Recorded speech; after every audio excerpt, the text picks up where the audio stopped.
রাজনৈতিক অস্থিরতা, উপদেষ্টা প্রধানের পদত্যাগের গুঞ্জন, নির্বাচনী রোডম্যাপ সহ নানা ইস্যু নিয়ে শুক্রবার বিএনপির চেয়ারপারসন কার্যালয়ে সাংবাদিকদের সাথে কথা বলেন বিএনপির স্থায়ী কমিটির সদস্য সালাউদ্দিন আহমেদ।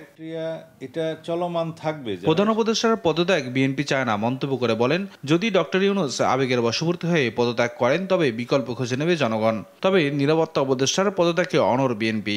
জাতীয় সংসদ নির্বাচনের জন্য ডিসেম্বরের মধ্যে, অবশ্যই ডিসেম্বরের মধ্যে জাতীয় সংসদ নির্বাচন অনুষ্ঠানের জন্য একটি স্পেসিফিক রোডম্যাপ প্রদান করা উচিত। সেই দাবি আমরা করেছি, ওনার পদত্যাগ আমরা দাবি করিনি। যদি তারপরেও তিনি মনে করেন যে দায়িত্ব পালনে তিনি অপারগ বা ইমোশনালি আবেগের বশবর্তী উনি দায়িত্ব ছেড়ে দেন, তখন রাষ্ট্র তো বসে থাকবে না, জাতি বসে থাকবে না, তাকে তো বিকল্প খুঁজে নিতেই হবে রাষ্ট্রকে। সাংবাদিকদের এক প্রশ্নের জবাবে তিনি বলেন, ডিসেম্বরের মধ্যে নির্বাচন নিয়ে সেনা প্রধানের বক্তব্য প্রশংসনীয়। Very interesting.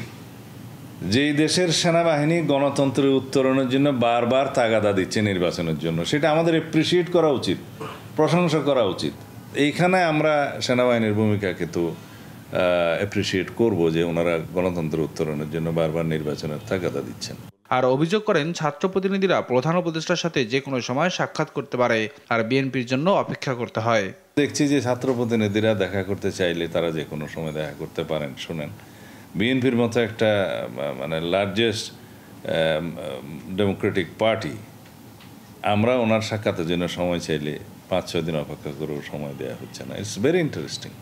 যমুনা ঘেরাও করে সরকারকে যে চাপে ফেলার সংস্কৃতি তৈরি হয়েছে তা সরকারের উপদেষ্টারাই তৈরি করেছে বলেও মন্তব্য করেন তিনি।